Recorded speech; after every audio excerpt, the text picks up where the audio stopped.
This was a very interesting day in boxing, to say the least.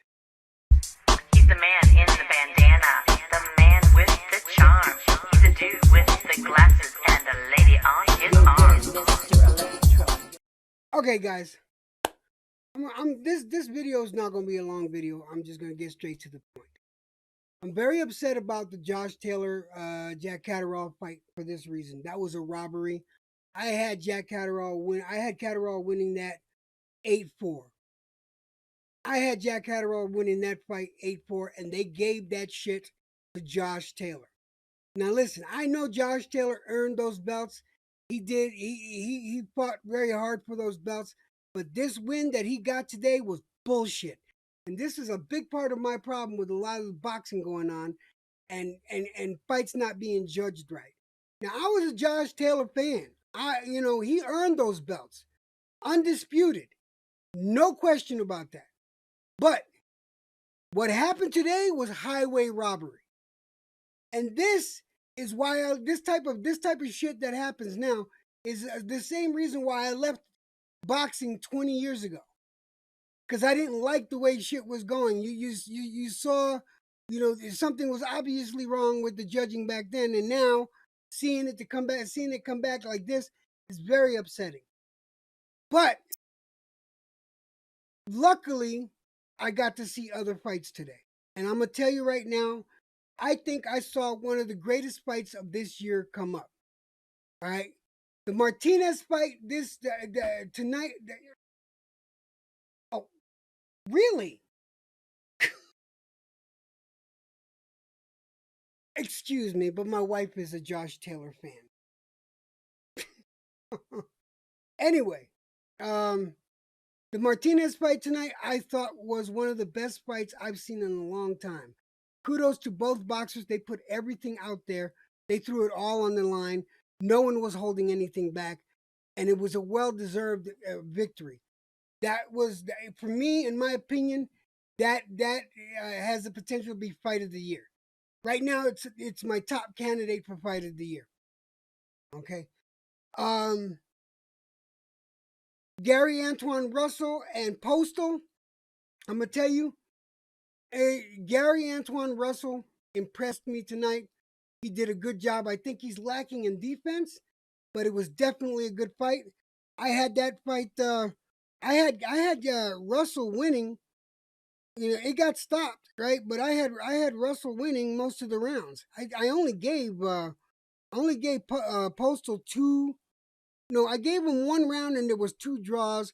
One of those draws I could inch towards Postal, but yeah, Gary Antoine Russell did a tremendous job tonight. Kudos to him. Congratulations to him. He still has some work to do, but he's got a lot of potential.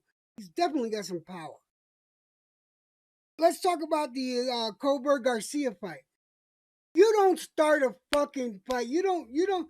I know that this was a 2 week notice for Garcia, and Garcia came in and for Colbert not to study any tapes on this man, and then to brag about it the day before. That in my opinion is some bullshit right there, because Colbert got his ass beat tonight. He got an ass whooping. And in the last round, he fought like he did. He said he just gave up. All he did was run away and didn't fight. For fuck's sake, Garcia had his hands up like, "Are you gonna fight or what?" And Colbert was nowhere to be found. He was too busy on his bicycle. In that fight, I scored it 119-104 for Garcia. I gave three 8 point rounds to Colbert. That was 6, 7, and 8. Because I felt in those rounds, Colbert was put in a corner and he was properly schooled. And I was actually surprised that they didn't stop the fight. This is why those 3 rounds I gave 8 point rounds. So y'all might think that I was being too generous with the 8 point rounds, but that's how I felt. That's my opinion. And that's how I would have scored it if I was a judge. All this being said, this was a tremendous round. This was a tremendous night of boxing. I don't usually do these videos because tomorrow I am going to do my aftermath video, and not video. I'm going to do my aftermath live, and I will discuss it openly with anyone that wants to come onto the panel and discuss it with me. But the fights after the Josh Taylor fight vindicated my feeling about boxing, and not vindicated, but made me feel better about boxing because there is justice and there were proper scorings later on, and we had some excellent fights after the Josh Taylor fight. I wouldn't have been mad if Josh Taylor lost and they just gave him the loss. I would have understood that. I would have been fine with the loss. I wouldn't have lost any respect for Josh Taylor. I lose respect when judging like this goes on, and they gift a fight like this because it was a mandatory. It's bullshit. They should have gave him the loss. They gave him this gift. And I don't believe in gifts like this. But after, that being said, this is my thoughts on tonight's fight. Peace out, everybody. See you tomorrow on Aftermath.